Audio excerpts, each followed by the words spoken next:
I never got picked up by anybody here in the Philippines or abroad. But now I know that there are certain pick-up lines that would prove irresistible to young people of this generation.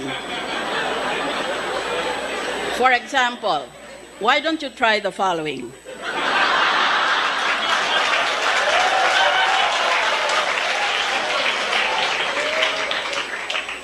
Kung magkakaroon ka ng sariling planeta, gusto ko ikaw ang axis nito.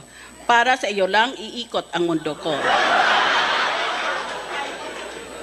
Sana Facebook status ka na lang para pwede kitang i-like.